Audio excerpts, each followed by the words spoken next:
Je voudrais tout d'abord rendre grâce à Dieu et surtout féliciter le peuple sénégalais parce que je considère aujourd'hui que c'est la victoire du peuple sénégalais qui est sorti aujourd'hui en masse, voter et en posant cet acte, le peuple sénégalais aujourd'hui a démontré au besoin son attachement à la démocratie, son attachement à la stabilité, son attachement à la bonne gouvernance, mais surtout son attachement au développement durable et viable. Et c'est le peuple sénégalais qu'on doit féliciter aujourd'hui. Et par ricochet aussi, féliciter tous les 19 candidats qui ont été retenus par le Conseil constitutionnel et prier le bon Dieu pour que celui qui sera élu, que tous les autres candidats l'acceptent de bonne guerre et qu'on se mette au travail parce que le Sénégal aujourd'hui a besoin de développement, le Sénégal a besoin de travail et le Sénégal a surtout besoin aussi de leadership. Vous êtes le directeur de campagne du candidat Khalifa Sall. Est-ce qu'aujourd'hui vous êtes confiant? Mais je ne suis pas aujourd'hui autorisé par la loi électorale à verser dans la propagande politique électorale. Mais nous avons battu campagne, nous avons fait ce que nous devons faire et nous avons proposé un programme. J'insiste là-dessus, un programme et pas autre chose. Maintenant, d'autres candidats ont proposé autre chose, d'autres sont venus avec des programmes, d'autres avec des projets, d'autres avec un autre style. Mais je pense que les Sénégalais sont assez matures pour faire le bon choix. Et comme j'ai déjà dit, la démocratie, c'est la loi de la majorité. Si cette majorité se dégage pour l'un des 19 candidats, nous devons l'accepter et j'espère bien que ce candidat sera Khalifa Ababacar Sall. Finalement, vous avez voté, mais on pensait que Barthélémy Dias n'allait pas voter. Et ces rumeurs. Mais je n'ai jamais eu à ne pas voter. J'ai toujours voté à toutes les élections présidentielles, locales et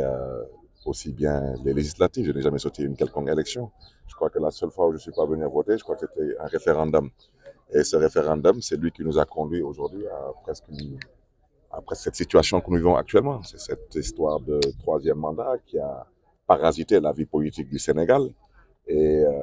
vous avez vu vous-même que depuis que le Sénégal existe, on n'est jamais parti à une élection présidentielle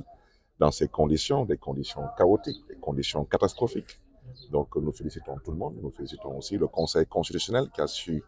assumer ses responsabilités. Et même si nous avons, je dirais, un petit brin de déception envers le président sortant, mais nous rendons grâce à Dieu qu'il a accepté de revenir à la raison en comprenant que le troisième mandat n'était pas autorisé au Sénégal. Jusque-là, vous êtes satisfait du déroulement du scrutin? Mais nous sommes satisfaits parce que quand on parle d'élection au Sénégal, souvent les gens pensent à de la tension, à de la violence. Et je pense aujourd'hui que sur l'ensemble du territoire, nous sommes satisfaits. C'est la raison pour laquelle je réitère toutes mes félicitations au peuple sénégalais. Et je souhaiterais vraiment que le dépouillement se passe dans les mêmes conditions, des conditions de lucidité, de sérénité, parce que le Sénégal est au-dessus de nos modestes personnes. Nous devons tous le comprendre définitivement et faire preuve de tenue et de retenue. Et nous sommes des croyants. Quand nous sommes des croyants, nous devons comprendre qu'un jour, Dieu nous a donné la victoire parce qu'on cherchait la victoire. Un autre jour, Dieu nous a donné la défaite. Mais ce qui est le plus important aujourd'hui, c'est que Dieu nous permet d'assister à cet événement historique en bonne santé et dans les conditions de pouvoir nous exprimer librement et démocratiquement. ci wolof tey jii nga daal di voté ginnaaw bi nga génnee lan mooy sa kaddu yu njëkk. ginnaaw bu ñuy sant yàlla di jaajëfee askanu Sénégal bu baax a baax a baax parce que tey wane nañu seen taxawaay wane nañu tey seen cofeel ak seen pas-pas pour démocratie pour bonne gouvernance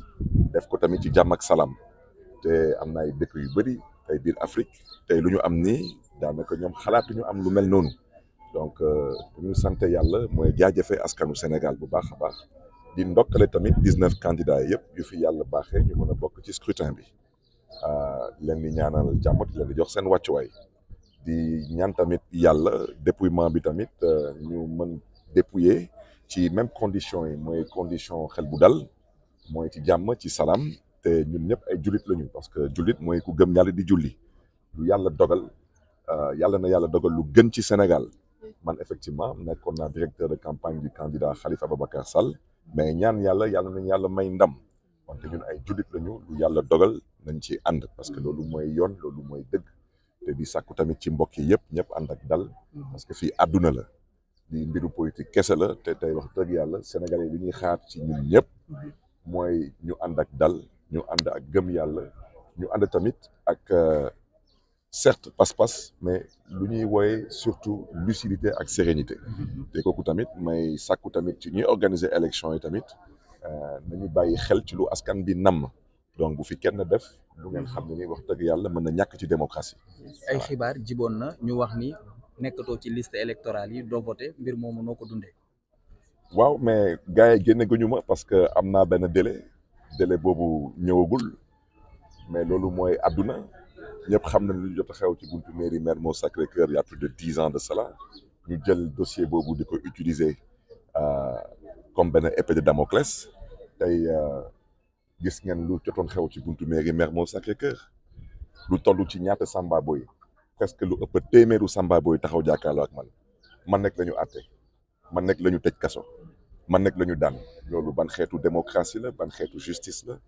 moo tax li ci kanam raw li bët wante man jullit la damay julli donc man lii du ma yëngal parce que lii yëpp mbiru politique la donc politique moo ma teg ci situation boobu te incha allah politique may génn ci situation boobu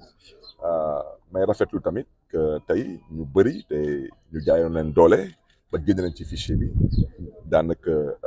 njiitu réew bi ak ñu mu àndal ñu dellu si waat seen xel ba mën leen dugalaat ci fichier bi parce que lu mel noonu man dund naa ko mooy lu mu yàgg a woo jaay doole man mii nag effectivement condamnation bi des na beneen levier judiciaire boobu ñaan naa yàlla bañ fa egg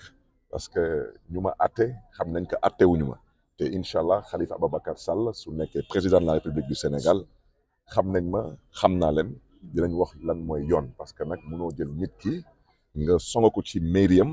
lu ëpp ci téeméeru nit Samba Boy dal ci kawam kooku daal di aar bakkanam ngeen taxaw ne man rek ngeen di àtte man rek ngeen di daan déggu leen fi benn nervi déggu leen fi benn convoyeur de nervi ba déggu leen fi benn responsable de l'ancien parti au pouvoir qui a été condamné loolu lu muy firndeel loolu lu muy wane mooy justice bi dañ ko nar a xoolaat dañ ko nar a saytuwaat parce que amul fenn ci àdduna fu ñuy bëgg a dal ci kaw kilifa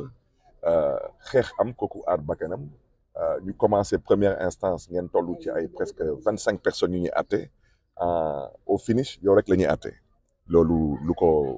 lu ko waral mooy mbiru politique te ma am yaakaar que politique moom ma ko teg politique a koy teggi incha allah. boo waree xayma li nga xam ni moom mooy déroulement élection yi bi ñu tàmbalee suba ba léegi lan moo ci sa xalaat. mais je pense que lu ñuy gën a rafetlu mooy dal bi te kooku dañ ci sant yàlla parce que am na ñu ko namm tey biir Afrique mënuñu ko am donc loolu yàlla baaxee ñu ko dañ ci sant yàlla bu baax a baax ci jaajëfe askanu Sénégal te di ñaan yàlla tamit ñëpp ànd ak dal ba la proclamation définitive des résultats mais may insister waat encore parce que am na fii autorité bu noo organiser élection yi autorité boobu xam na boppam ñuy sàkku ci moom tamit na bàyyi xel ci lu askan bi namm mooy ànd ak dal ci processus bi donc ku fi yàlla may ndam ñu ñëpp ay jullit lañu ku fi yàlla may ndam nañu ànd ak gëm yàlla ak wóolu yàlla te ñaanal kooku tamit te man ma am yaakaar mooy doon Khalifa Ababacar Sall kooku mën a liggéeyal Sénégal ak liggéeyal askanu Sénégal. Merci monsieur.